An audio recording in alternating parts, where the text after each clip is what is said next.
Assalamualaikum warahmatullahi wabarakatuh.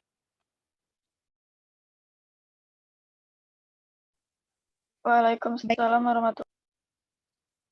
kami dari kelompok 2 akan menampilkan hasil diskusi kita pada hari ini mengenai translasi pada gen. Sebelumnya kami izin men-share PPT terlebih dahulu.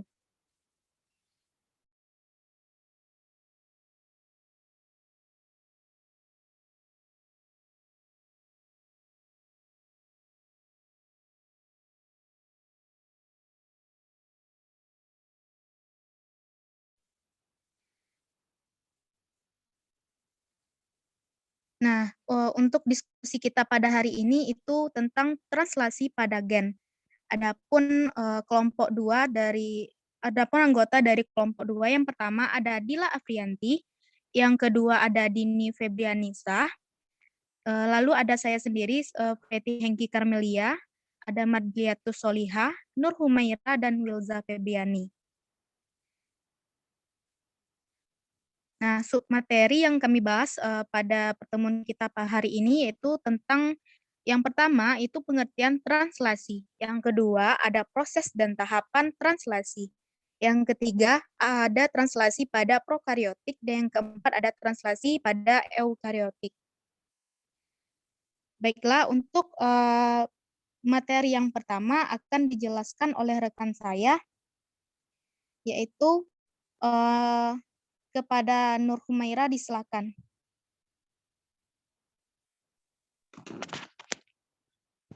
Baiklah, saya akan menyampaikan materi terkait pengertian translasi.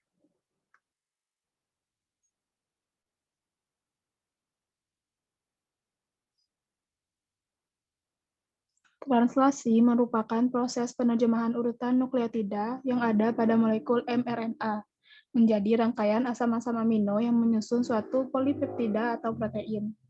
Dalam proses translasi, asam amino akan dirangkaikan dengan asam amino lainnya untuk membentuk rantai polipeptida atau protein. Jenis asam amino yang dirangkaikan ditentukan oleh urutan nukleotida yang terdapat pada molekul mRNA. Jadi, mRNA digunakan sebagai model cetakan bagi sintesis protein. Sekuens protein yang disintesis ditentukan oleh informasi genetik yang terdapat di dalam molekul-molekul mRNA. Informasi genetik yang terdapat di dalam mRNA tersebut dinamakan kodon triplet, karena tersusun oleh 3 buah nukleotida yang terletak bersisian. Kodon triplet dalam untai mRNA dari ujung 5 ke arah ujung 3, dan polimerisasi asam amino membentuk protein atau polipeptida berlangsung dari ujung N amino ke arah ujung C karbonil. Kodon triplet bersifat universal, artinya berlaku umum untuk semua sel, baik sel prokariota maupun eukariota.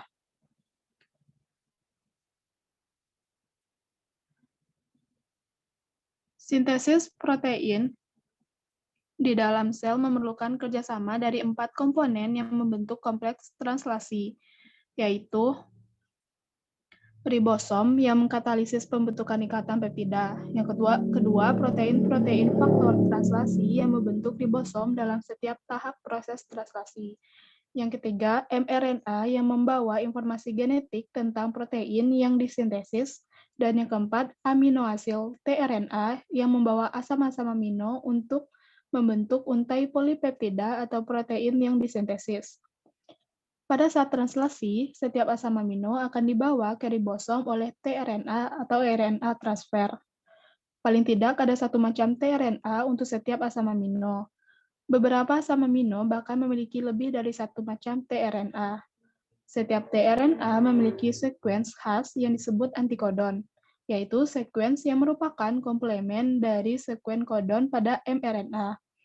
Komplementasi basa dari sekuens kodon dan antikodon menjamin setiap asam amino akan ditambahkan pada posisi yang tepat pada untai protein yang sedang dibentuk.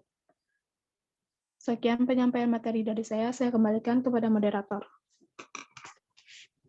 Terima kasih kepada Nur Humaira. Untuk materi selanjutnya akan dijelaskan oleh Dila Afriyanti. Kepada Dila, disilahkan. Baiklah, terima kasih kepada moderator. Materi kedua yaitu mengenai proses dan tahapan translasi. Tahapan translasi ini dibagi menjadi 3. Yang pertama ada inisiasi, yang kedua ada elongasi, dan yang ketiga ada terminasi. Tahapan translasi inisiasi yaitu pada saat inisiasi, keempat komponen translasi yaitu ribosom, protein faktor translasi, mRNA, dan antimoasil tRNA bergabung membentuk kompleks di posisi kodon pertama atau kodon start dalam untai mRNA. tRNA inisiator berikatan dengan subunit kecil pada ribosom. Subunit kecil atau kompleks tRNA berikatan dengan mRNA kemudian bergerak sepanjang sekuen tersebut menuju ke start codon atau AUG. Subunit besar pada ribosom bergabung pada kompleks yang telah terbentuk. tRNA sendiri berfungsi untuk mengantarkan informasi genetik mRNA dari sitoplasma menuju ribosom untuk disusun menjadi protein. Yang kedua adalah tahapan translasi elongasi. Tahapan elongasi terjadi setelah ikatan antara antikodon tRNA inisiator dengan kodon pertama mRNA selesai. Kemudian tRNA kedua akan berikatan dengan mRNA di kodon kedua. Selanjutnya, setelah tRNA kedua dan mRNA berikatan, maka kedua asam amino yaitu metionin dan prolin akan berikatan dengan bantuan enzim peptidyl transferase. Setelah metionin dan prolin berikatan, tRNA metionin akan meninggalkan ribosom. Kemudian, ribosom bergeser pada molekul mRNA sepanjang satu kodon. Pergerakan ini membuat tRNA prolin bergerak ke tempat yang ditinggalkan tRNA metionin. Molekul tRNA ketiga berikatan dengan kodon ketiga, mRNA, dan membawa asam amino ketiga. Proses elongasi ini terus berlangsung untuk meningkatkan asam amino hingga terbentuk rantai polipeptida. Tahapan yang terakhir adalah terminasi. Stop codon bergerak menempatkan diri. Setelah ribosom mencapai kodon terakhir atau kodon stop yang berfungsi sebagai sinyal berhenti, UAA, UAG, dan UGA, maka terjadi terminasi. Tidak ada tRNA yang membawa antikodon. Faktor perepas atau release faktor berikatan dengan ribosom. mRNA dan polipeptida nantinya akan dilepaskan. Tidak ada molekul tRNA yang dapat mengenali kodon ini, sehingga ribosom akan menghentikan proses translasi. Sekian materi dari saya kembalikan kepada moderator. Terima kasih kepada Dila Afianti. Untuk materi yang ketiga yaitu translasi pada prokariotik akan dijelaskan oleh rekan saya Dini Febrianisa. Kepada Dini, disilakan.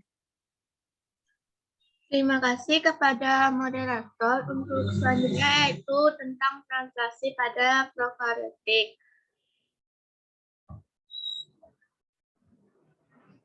Nah, tahapan translasi pada prokariotik ini sebenarnya hampir sama secara keseluruhan, di mana ada tahap inisiasi, ada tahap elongasi, dan tahap transminasi. Nah, untuk tahap inisiasi yaitu proses translasi dimulai pada kode genetik AUG.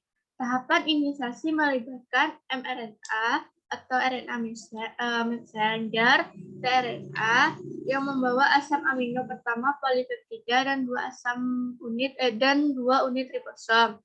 Komponen pada tahap inisiasi organisme prokariotik meliputi kodon inisiasi atau AUG. 3 faktor inisiasi yaitu ada IF1, IF2, dan IF3. tRNA atau RNA transfer inisiator atau fMET tRNA. Ribosom subunit 30S dan 50S dan GTP. Selanjutnya ada tahap elongasi. tRNA fMET meliputi situs B, situs A menjadi kosong. Lalu elongasi faktor TU atau FSTU mengantarkan tRNA aminoasil ke ribosom, membutuhkan GTP. Pada tahap elongasi, asam amino asid ditambahkan satu persatu ke asam amino yang terdapat. Nah, untuk tahapannya dapat dilihat di gambar yang telah kami sediakan di PPT. Selanjutnya yaitu tahap terakhir ada terminasi. Saat ribosom mencapai kodon stop, tidak ada lagi tRNA yang sesuai. Selanjutnya, protein kecil yang disebut release faktor melekat pada codon stop. Release faktor menyebabkan terpisahnya kompleks elongasi menjadi mRNA. Dua subunit ribosom dan polipeptida yang baru. mRNA dapat ditranslasi beberapa kali untuk memproduksi beberapa salinan protein. Sekian saya kembalikan kepada moderator. Terima kasih kepada Dini Febianisa. Untuk materi yang selanjutnya yaitu tentang translasi pada eukariotik yang akan dijelaskan oleh rekan saya, Wilza Febriani. Kepada Wilza, disilahkan. Baik, terima kasih moderator. Saya Wilza Febriani akan menjelaskan materi mengenai translasi pada eukariotik.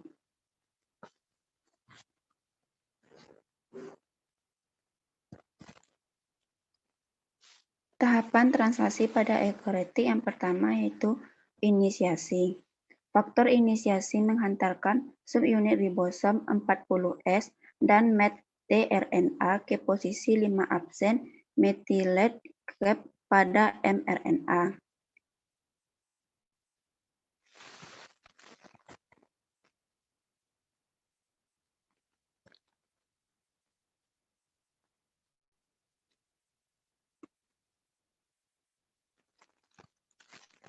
Faktor inisiasi translasi untuk organisme eukariot dinamai EIF.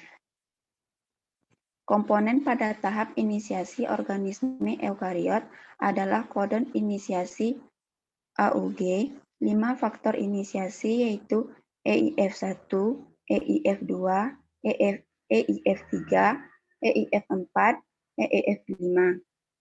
tRNA inisiator atau met-tRNA. Ribosom subunit 40S dan 60S, GTP dan ATP. Pada eukariot, tRNA inisiator aminoasil tRNA, GTP, dan EIF2 membentuk kompleks terlebih dahulu sebelum berikatan dengan subunit 40S. Setelah kompleks inisiasi terbentuk, proses translasi dilanjutkan dengan pemanjangan rantai polipeptida atau yang disebut dengan tahap elongasi.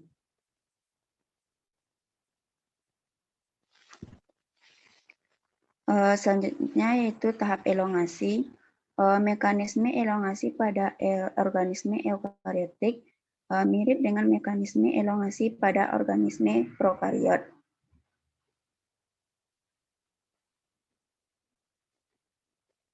Faktor elongasi eukariot yaitu EF1 alfa dan EF1 beta. Bentuk GTP dari EF1 alfa menghantarkan aminoasil tRNA ke situs A ribosom dan EF1 beta mengkatalis perubahan GTP menjadi GDP. EF2 eukariot membantu mengarahkan translokasi GTP. Tahap awal elongasi adalah pengikatan aminoasil tRNA pada situs A melalui penggabungan dengan kodon kedua mRNA. Aminoasil tRNA memasuki ribosom dengan bantuan faktor elongasi EF1 membentuk kompleks dengan GTP. Faktor elongasi merupakan protein yang berasosiasi terus-menerus dengan ribosom selama penambahan asam amino pada rantai polipeptida.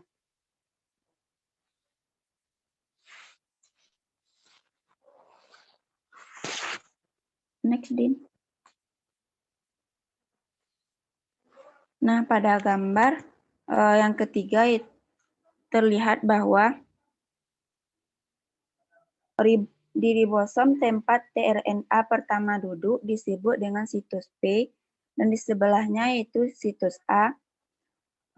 Kodon kedua dari mRNA berpasangan dengan tRNA yang membawa asam amino kedua. Pada gambar keempat, asam amino pertama bergabung dengan asam amino kedua melalui ikatan peptida dan tRNA pertama dilepaskan. Pada gambar kelima, ribosom bergerak ke sepanjang mRNA sampai yang kedua tRNA berada di situs P dan prosesnya berlanjut. Yang keenam itu, ribosom terus bergerak sepanjang mRNA dan asam amino baru ditambahkan ke polipeptida. Sekian materi dari saya kembalikan kepada moderator. Baiklah, terima kasih kepada Wilza Febiani. Untuk materi selanjutnya akan dijelaskan oleh Dini Febianisa. Kepada Dini, disilahkan. Baik, terima kasih kepada moderator. Selanjutnya saya akan menjelaskan tahapan ketiga dari translasi pada ekonotik, yaitu terminasi. Saat ribosom mencapai stop codon, tidak ada lagi tRNA yang sesuai. Sebagai gantinya, protein kecil yang disebut LS faktor melekat pada stop codon. LS faktor menyebabkan terpisahnya kompleks elongasi menjadi messenger RNA, 2 subunit ribosom, dan polipeptida baru. Terminasi pada eukariotik dilakukan oleh faktor rilis tunggal yaitu ERF1. Pada tahap akhir, EIF3 mencegah reaksi sosialisasi dan subunit ribosom pada saat tidak adanya sebuah kompleks inisiasi. Sekian yang dapat saya sampaikan, saya kembalikan kepada moderator. Baiklah, terima kasih kepada Dini Febianisa. Untuk sesi selanjutnya kita lanjutkan ke sesi kritik dan saran. Apakah ada teman-teman yang ingin mengkritik atau memberi saran? Jika ada, disilahkan untuk raise hand.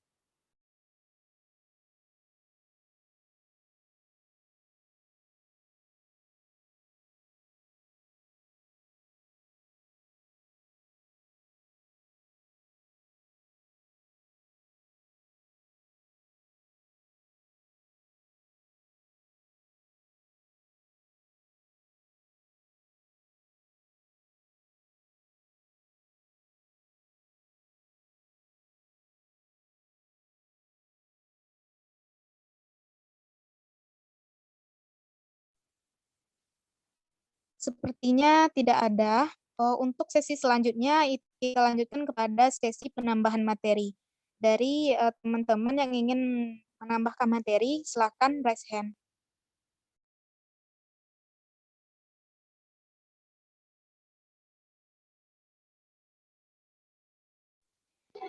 Izin menambahkan materi, moderator.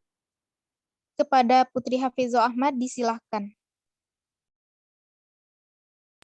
Baiklah, terima kasih atas kesempatannya. Perkenalkan, saya Putri Hafizo Ahmad, NIM 1903-1099.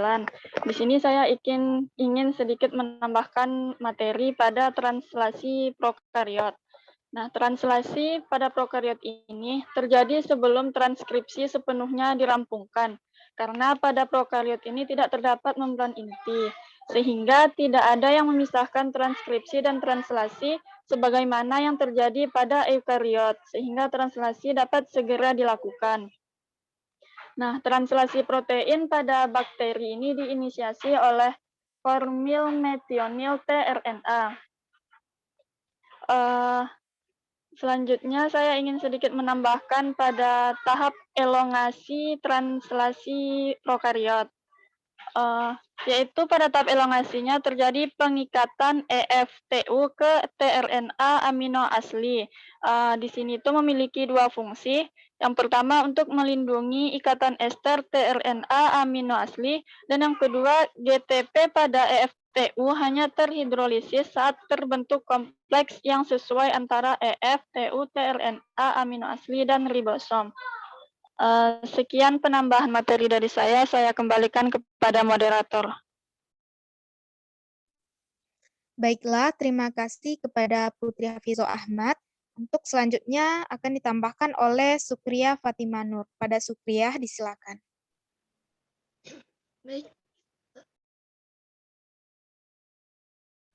Baik, terima kasih kepada moderator atas kesempatannya.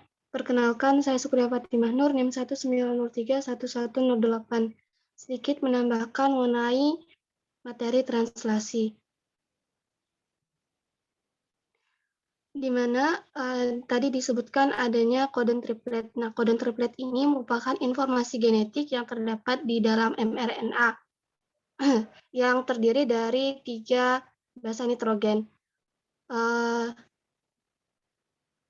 Karena tersusun oleh 3 buah nukleotida yang terletak bersisian, artinya satu nukleotida kemudian disambungkan dengan 2 nukleotida yang lainnya. Namun di sini itu yang paling terlihat itu adalah basa nitrogennya, misalnya AUG. Kodon triplet dalam untaian mRNA ini akan dibaca dari ujung 5 aksen ke arah ujung 3 aksen seperti yang disampaikan oleh penyaji. Dan polimerisasi asam amino membentuk protein atau polipeptida berlangsung dari ujung N-amino ke arah ujung C-karbonil. Kodon triplet ini pun bersifat universal, artinya berlaku umum untuk semua sel, baik itu sel prokariot maupun eukariot. Namun sedikit perbedaan pada kodon triplet untuk gen yang terdapat di dalam mitokondria. Ada sedikit perbedaan yang kodon triplet yang terdapat pada mitokondria. Sintesis protein di dalam sel memerlukan sel kerja sama dari 4 komponen yang membentuk kompleks translasi, yang dimana itu salah satunya ribosom yang mengkatalis pembentukan ikatan peptida, kemudian protein-protein faktor translasi yang membantu ribosom dalam setiap tahap proses translasi, ada mRNA yang membantu informasi genetik tentang protein yang akan disintesis, dan aminoasid tRNA yang membawa asam-asam amino untuk membentuk untai polipeptida atau protein yang disintesis, di mana tRNA ini akan membantu dalam proses pemindahan asam amino nantinya pada pembacaan mRNA.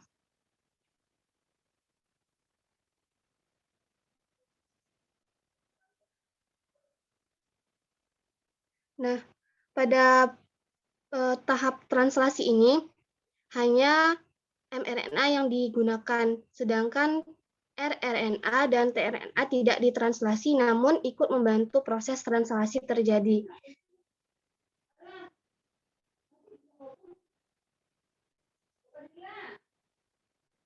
Setelah kemudian pada tahap translasi, pada bagian setelah 2 subunit ribosom bergabung menjadi 1 unit yang lengkap, maka pada ribosom tersebut terbentuk 2 tempat pengikatan, yaitu tempat pengikatan P-peptidil dan A-aminosil. tRNA yang pertama akan menempati tempat pengikatan P, dan tRNA berikutnya akan menempati tempat pengikatan A. Dengan berjalannya tRNA ini yang membaca mRNA, maka akan terbentuk asam amino pada ujung tRNA seperti pada gambar yang dijelaskan oleh penyaji. Di sini berlakulah enzim peptidil transferase, salah satu dari 31 macam protein yang terdapat di dalam ribosom subunit besar, yang akan menautkan kedua residu asam amino melalui pembentukan ikatan amino amida antar keduanya. Dan pada saat yang sama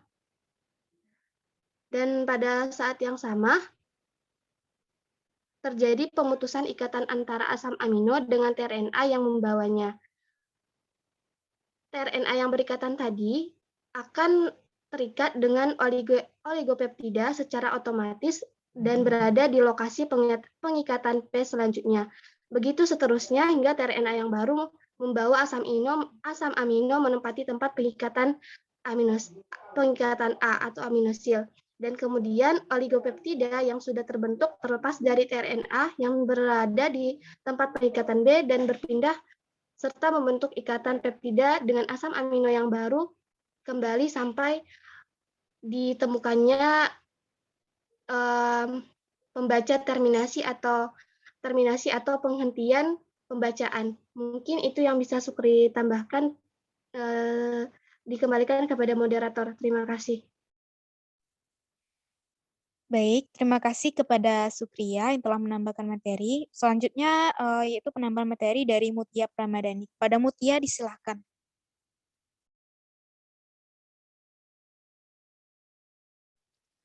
Baik, terima kasih kepada moderator. Saya Mutia Pramadani, 19.03.1029, ingin menambahkan materi sedikit mengenai translasi. Translasi ini terjadi pada ribosom yang tersusun dari subunit yang kecil dan subunit yang besar. Subunit tersebut dibangun oleh protein-protein dan molekul RNA yang disebut dengan RNA ribosom. Ribosom memudahkan pemasangan yang spesifik antara antikodon tRNA dengan kodon mRNA selama sintesis protein. Pada tahap inisiasi, maka adanya 3 komponen mRNA, yaitu sebuah tRNA yang memuat asam amino pertama dari polipeptida dan 2 subunit ribosom. mRNA yang keluar dari nukleus ini akan menuju ke sitoplasma, didatangi oleh ribosom, kemudian mRNA ini akan masuk ke dalam celah ribosom. Ketika mRNA masuk ke ribosom, maka ribosom ini akan membaca kodon yang masuk. Pembacaan ini dilakukan untuk setiap 3 urutan basa hingga selesai seluruhnya. Sebagai catatan, ribosom yang datang untuk membaca kodon ini biasanya tidak hanya satu, melainkan terdapat beberapa ribosom yang dikenal dengan polisom, yang membentuk rangkaian mirip seperti tusuk sate, di mana tusuknya itu adalah mRNA dan dagingnya itu misalnya ribosom.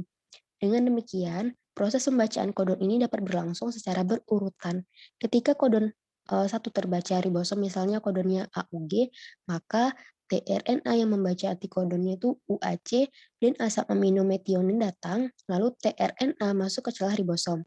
Ribosom di sini berfungsi sebagai memudahkan perlekatan yang spesifik antara antikodon tRNA dengan kodon mRNA selama sintesis protein. Subunit ribosom dibangun oleh protein-protein dan molekul-molekul RNA ribosomal. Sekian tambahan dari saya kembalikan kepada moderator. Baik, terima kasih kepada Mutia. Untuk sesi selanjutnya kita masuk kepada sesi pertanyaan. Apakah ada teman-teman yang ingin bertanya? Jika ada, silakan raise hand.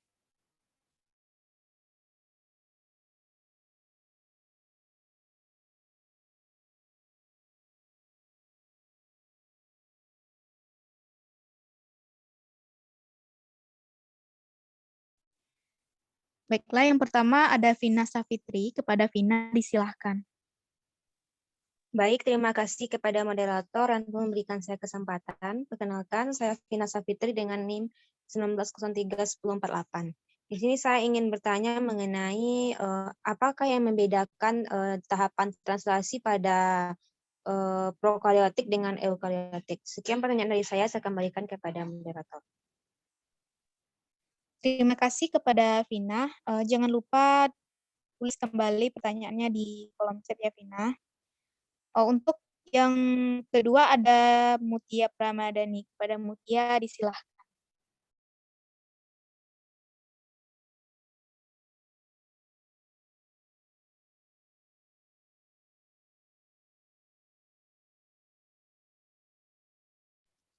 Baik, terima kasih kepada moderator. Saya Mutia Pramadani, 1903-1029, ingin bertanya, mengapa hanya nukleotida pada mRNA saja yang diterjemahkan? Bagaimana dengan tRNA dengan rRNA? Serta apa saja enzim dan perannya dalam proses translasi? Sekian pertanyaan dari saya kembalikan kepada moderator. Terima kasih kepada Mutia. Jangan lupa untuk menuliskan pertanyaannya kembali di kolom chat. Selanjutnya ada Alda Safitri. Kepada Alda, disilahkan. Assalamualaikum warahmatullahi wabarakatuh. Perkenalkan, saya Alda Safitri, NIM 1903-1124. Izin bertanya. Berdasarkan PPT yang kelompok penyaji berikan, tolong jelaskan apa yang terjadi jika salah satu dari keempat komponen yang membentuk kompleks translasi tidak ada. Sekian, terima kasih. Assalamualaikum warahmatullahi wabarakatuh. Terima kasih kepada Alda. Untuk selanjutnya ada pertanyaan dari Miftahul Jannah. Kepada Miftah, disilahkan. Baik, terima kasih moderator. Perkenalkan, nama saya Miftahul Jannah dengan NIM 19031028. Pertanyaan saya yaitu pada proses inisiasi bagaimana cara tRNA membawa antikodon yang sesuai dengan mRNA, dan bagaimana cara menentukan jenis asam amino apa yang mengkode kodon. Sekian pertanyaan saya kembalikan kepada moderator.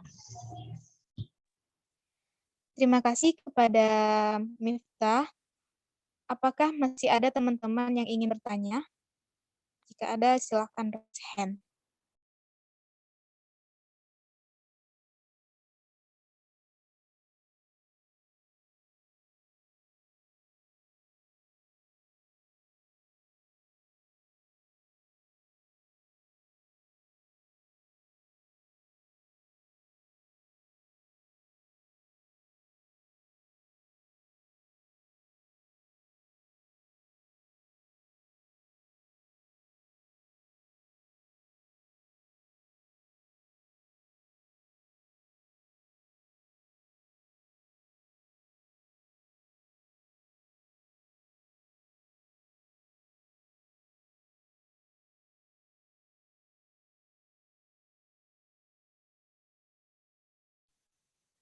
Baiklah, sepertinya sudah cukup. Kepada teman-teman, kami mohon izin untuk mencari jawaban dari pertanyaan teman-teman yang sudah ada di kolom chat. Untuk itu kami minta waktu kepada teman-teman semua. Terima kasih.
Baiklah, kelompok kami akan mencoba menjawab dari pertanyaan yang pertama, yaitu dari Vina Savitri yang akan dijawab oleh rekan saya, yaitu Dini Febrianisa. Kepada Dini, disilahkan. Baik, terima kasih kepada moderator yang telah mempersilahkan saya untuk menjawab pertanyaan dari Vina. Pertanyaannya yaitu, apa yang membedakan tahapan transaksi dari prokaryotik dan eukaryotik? Nah, untuk perbedaan ini sudah dijelaskan oleh tambahan dari UPI. Saya hanya menambahkan jawaban tersebut, yaitu pada prokaryot. Translasi terjadi sebelum transkripsi sepenuhnya dirampungkan. Hal ini dimungkinkan karena pada prokariot, molekul mRNA ditranslasi berdasarkan arah dari ujung 5 absen ke ujung 3 absen. Selain dari itu, pada prokariot tidak terdapat membran inti sehingga tidak ada yang memisahkan transkripsi dan translasi terjadi sebagaimana yang terjadi pada eukariot. Sehingga translasi dapat segera dilakukan. Adapun perbedaan prosesnya yaitu inisiasi pada translasi. Perbedaan utama antara permulaan translasi ekariot dan prokariot adalah pada prokariot yang kompleks, permulaan translasi terjadi secara langsung di permulaan kodon. Titik di mana sintesis protein akan dimulai, sedangkan ekariotik memakai proses tak langsung untuk menemukan permulaan titik. Fungsi faktor translasi prokariot, faktor inisiasi, elongasi, relasi. Elongasi pada translasi. Elongasi pada ekariotik dan prokariot, plasmating terjadi selama elongasi dan terjadi secara acak karena polipeptida bersatu setelah fragment mempunyai urutan. Terminasi pada translasi. Sintesis protein berakhir ketika salah satu dari 3 pengantin kodon dicapai. Suatu lokasi tidak dimasukkan oleh suatu tRNA, tetapi suatu protein yang melepaskan V faktor. Prokariot mempunyai 3 faktor pelepasan, yaitu RF1, RF2, dan RF3. Secara garis besar, translasi pada eukariot sama dengan translasi pada prokariot. Perbedaannya hanya terdapat pada beberapa hal saja. Misalnya kelompok protein dari metonil dRNAi AVET tidak dibentuk dan sebagian besar mRNA eukariot dipelajari untuk memperoleh monogeni. Sekian, saya kembalikan kepada moderator. Terima kasih kepada Dini. Apakah ada teman-teman yang ingin menambahkan jawaban? Jika ada, silakan raise hand. Izin menambahkan moderator. Kepada Putri Hafizul Ahmad, disilahkan.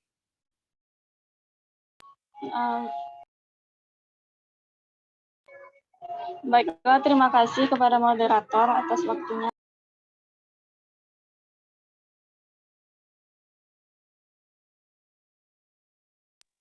Perkenalkan, saya Putri Hafizul Ahmad, NIM 1903-1099.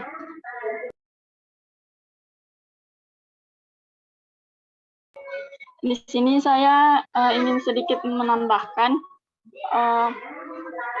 khusus pada prokariot akan terjadi formulasi gugus amino pada metionil tRNA IMET-nya yang dilambangkan sebagai metionil tRNA FMET, berfungsi untuk mencegah terbentuknya ikatan peptida antara gugus amin tersebut dengan gugus karboksil asam amino pada ujung polipeptida yang sedang diperpanjang, sehingga asam amino awal pada polipeptida prokariot selalu berupa F-metionin. Nah, sedangkan pada eukariot, metionil tRNA IMET tidak mengalami formulasi gugus amin, tetapi molekul ini akan bereaksi dengan protein-protein tertentu yang berfungsi sebagai faktor inisiasinya, yaitu ada IF1, IF2, dan IF3. Sekian tambahan dari saya kembalikan kepada moderator. Baiklah, terima kasih kepada Putri. Selanjutnya akan ditambahkan oleh Nur Aini. Kepada Aini, disilahkan. Baiklah, terima kasih moderator. Saya Nur Aini, NIM 1903-1096. Izin menambahkan pertanyaan dari Vina. Perbedaan antara translasi prokariotik dan eukariotik diantaranya yang pertama yaitu pengaturan waktu. Pada prokariotik, transkripsi dan translasi prokariotik terjadi secara simultan, sedangkan pada eukariotik prosesnya terputus. Yang kedua, ukuran ribosom pada prokariotik 30S dan 50S sama dengan 70S ribosom, sedangkan pada eukariotik 40S dan 60S sama dengan 80S ribosom. Yang ketiga, lokasi. Pada prokariotik, translasi dilakukan oleh 70S ribosom di sitoplasma, sedangkan pada eukariotik dilakukan pada ribosom 80S yang melekat pada IR. Yang keempat, inisiasi terjemahan pada prokariotik inisiasi yang mandiri, sedangkan pada eukariotik kedua inisiasi yang dependen dan cap independen. Yang kelima, faktor inisiasi pada prokariotik terdapat 3 faktor yang terlibat, yaitu IF1, IF2, dan IF3.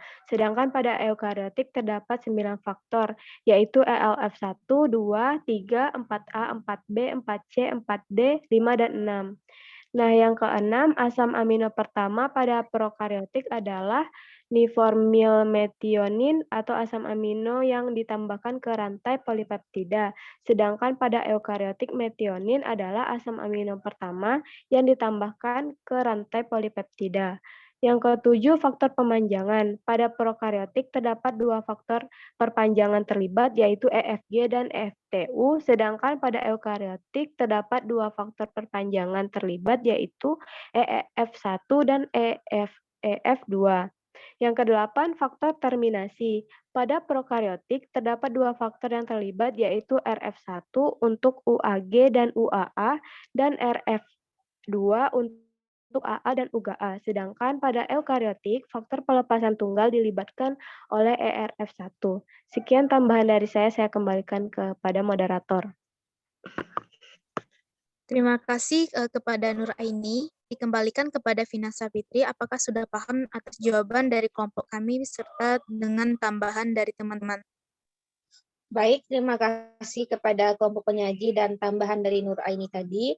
Insya Allah saya sudah paham dengan jawaban yang telah teman-teman berikan.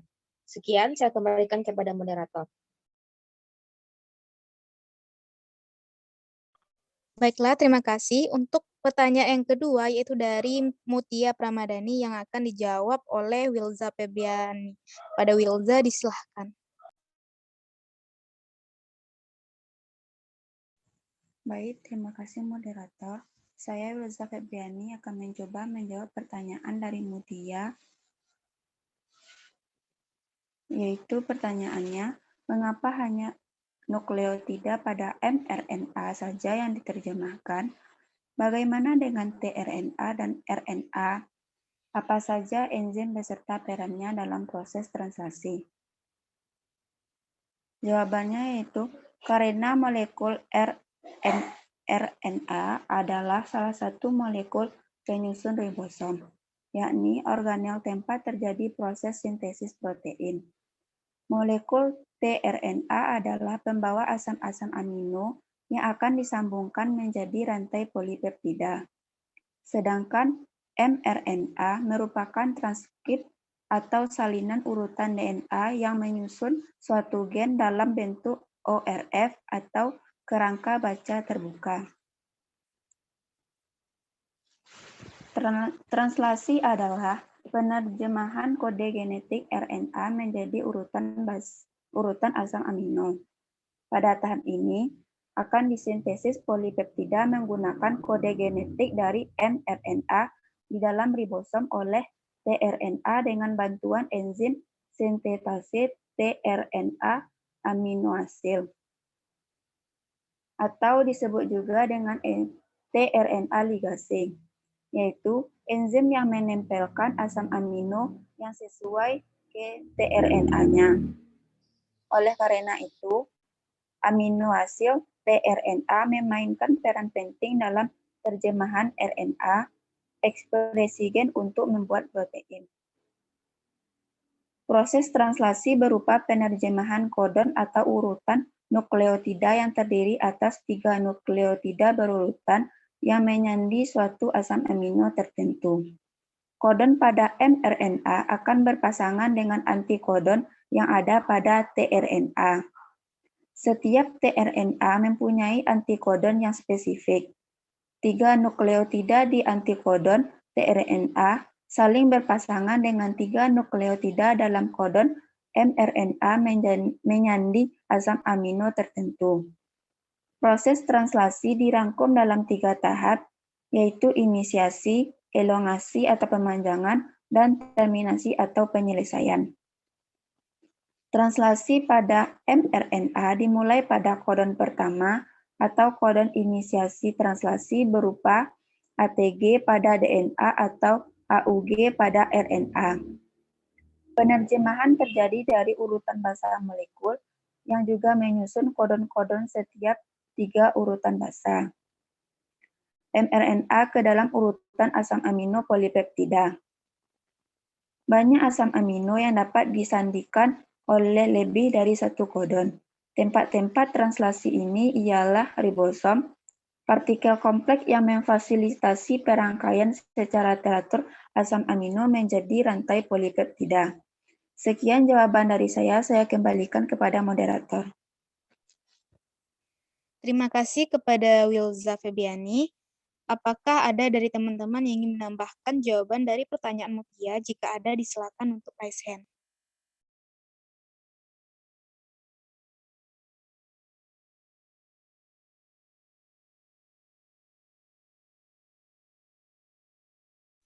Kepada Sukriyah, disilakan. Baik, terima kasih moderator atas kesempatannya. Perkenalkan, saya Sukriyah Fatimah Nur, NIM 190311008. Sedikit menambahkan untuk mungkin kepada perbedaan antara mRNA, tRNA, dan rRNA yang sebagai penyebab kenapa hanya mRNA yang dipakai untuk sintesis protein. Nah, pada dasarnya mRNA ini merupakan pembawa instruksi pengkodean urutan asam amino dari protein sementara, yaitu tRNA. Nah, tRNA ini akan membawa asam amino spesifik ke ribosom untuk membentuk rantai polipeptida. Dan tRNA akan membantu pengkodean ataupun pembacaan dari basa nitrogen pada mRNA. Sedangkan rRNA dikaitkan dengan protein untuk membentuk ribosom.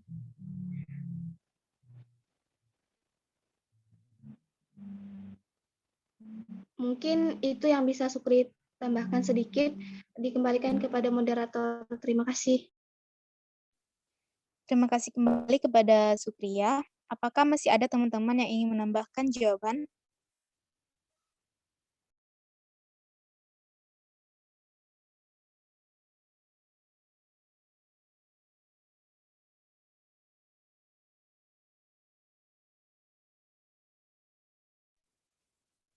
Sepertinya sudah cukup. Dikembalikan lagi kepada Mutia Pramadani. Apakah sudah paham atas jawaban dari kelompok kami serta tambahan dari Sukriyah Fatimah Nur?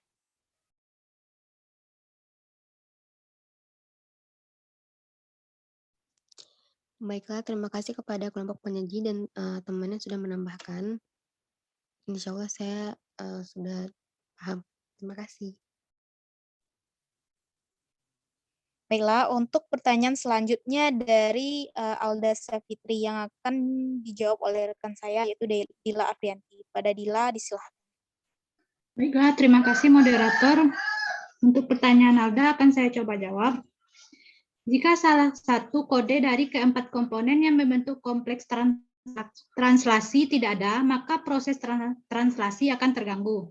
Dikarenakan sintesis protein di dalam sel memerlukan kerjasama dari 4 komponen tersebut yang membentuk kompleks translasi. Berikut fungsi dari 4 komponen yang membentuk kompleks translasi. Yang pertama ada ribosom yang berfungsi mengkatalis pembentukan ikatan peptida. Yang kedua ada protein-protein faktor translasi yang membantu ribosom dalam setiap tahap proses translasi. Yang ketiga ada mRNA yang membawa informasi genetik tentang protein yang disintesis. Dan yang keempat ada aminoasid tRNA yang membawa asam-asam amino untuk membentuk untai polipeptida atau protein yang disintesis. Jadi keempat komponen ini saling bekerja sama agar proses kompleks translasi dapat berjalan. Sekian jawaban dari saya kembalikan ke moderator. Terima kasih kepada Dila Afrianti. Selanjutnya saya akan mencoba menambahkan sedikit lagi jawaban dari pertanyaan Alda. Nah, translasi ini merupakan proses penerjemahan kode DNA sehingga menghasilkan rantai polipeptida penyusun protein. Nah, jika salah satu komponen yang membentuk kompleks translasi ini tidak ada, maka tentu saja proses sintesis protein di dalam sel akan terganggu. Kebutuhan protein dalam tubuh kita itu dipengaruhi oleh kualitas protein yang ada dalam makanan. Untuk memenuhi kebutuhan protein tersebut, kita dianjurkan untuk mengkonsumsi protein hewani seperti daging, telur, dan susu. Mungkin selama ini kita udah makan banyak, tetapi belum tentu makanan yang kita konsumsi itu mengandung protein yang digunakan untuk sintesis protein. Jadi jika kita mudah lesu, gelisah, dan kemudian itu bisa jadi sintesis protein dalam tubuh kita terganggu. Mungkin sekian tambahan saya. Apakah ada teman-teman yang ingin menambahkan? Jika ada, silakan raise hand.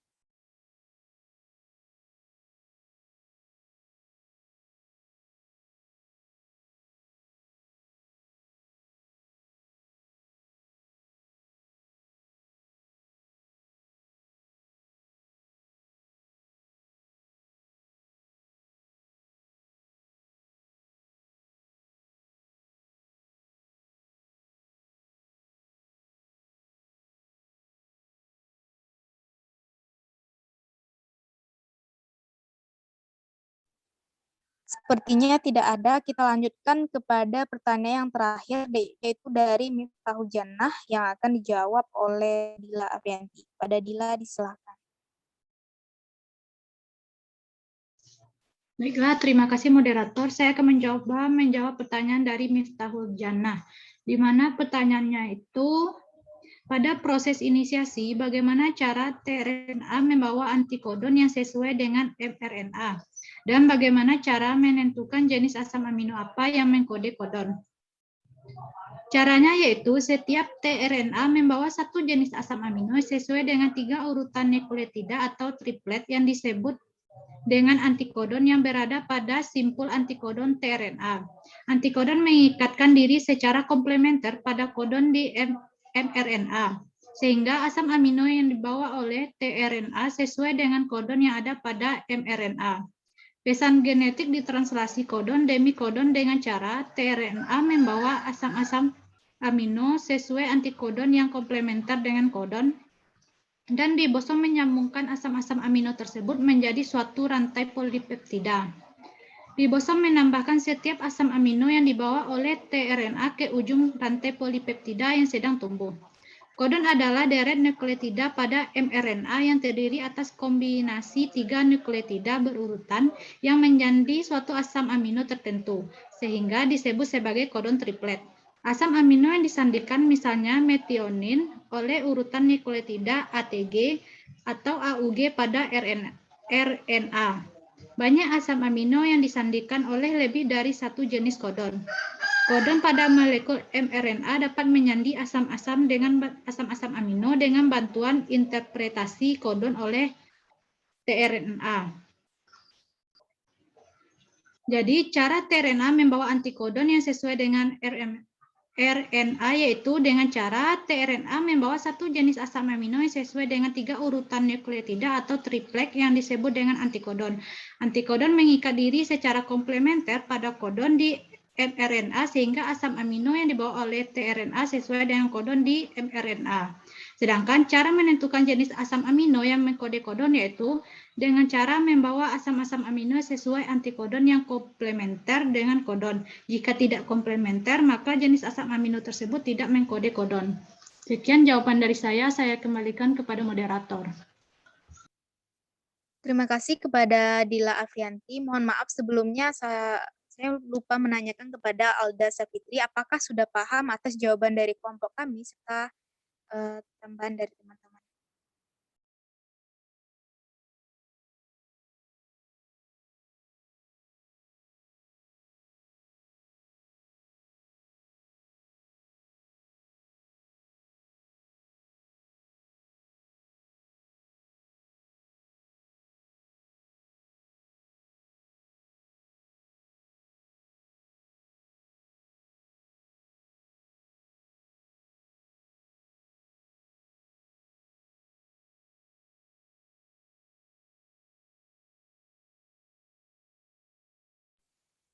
Sepertinya Alda sedang terkendala jaringan. Untuk pertanyaan Miftahul Jannah, apakah ada teman-teman yang ingin menambahkan jawaban? Jika ada, disilakan untuk raise hand.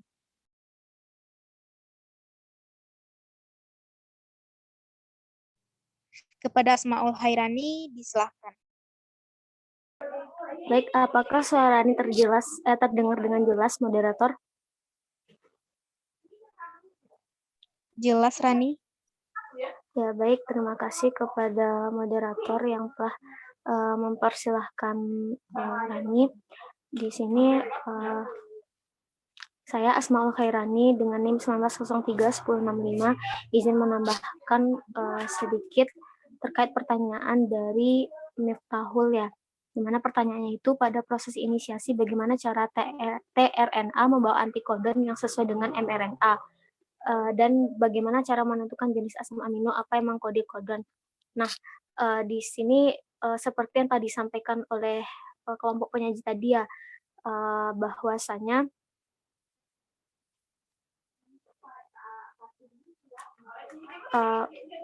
proses translasi ini adalah proses sintesis protein di mana berdasarkan informasi yang berada pada mRNA.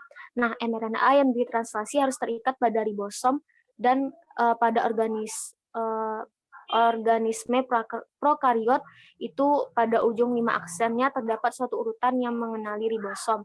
Nah, urutan ini dikenal sebagai situs pengikatan ribosom atau ribosom binding site atau RBS.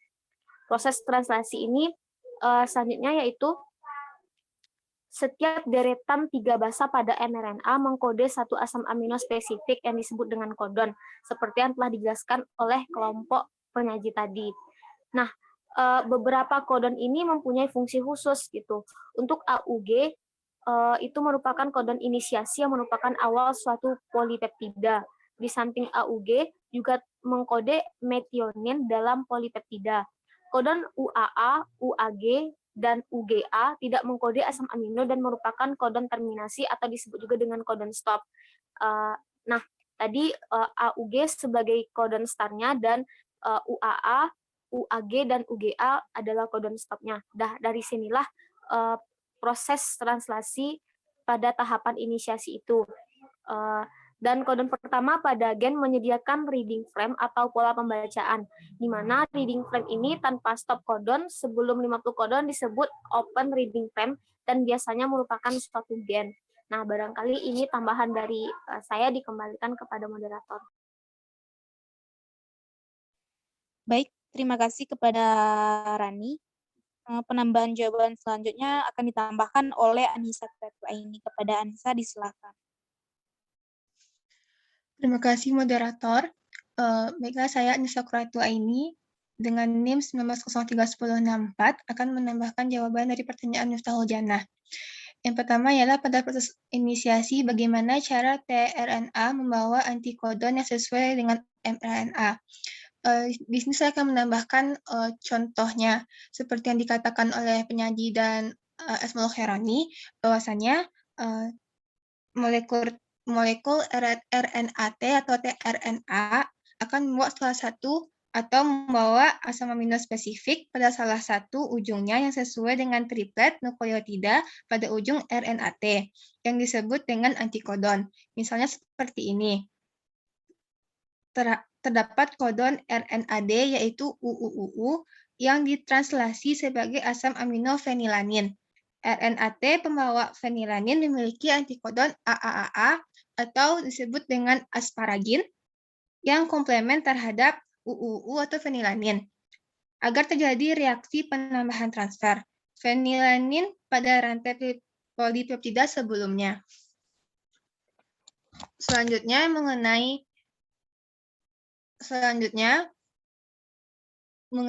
bagaimana cara menentukan jenis asam amino apa yang mengkode kodon.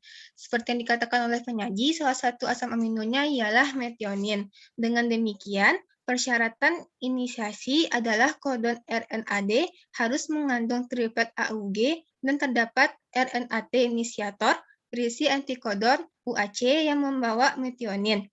Jadi pada setiap proses translasi, metionin selalu menjadi asam amino awal yang dibentuk. Dan triplet AUG merupakan kodon star untuk memulai translasi, yang akan diakhiri oleh UAG, UAC, UGC sebagai terminasi.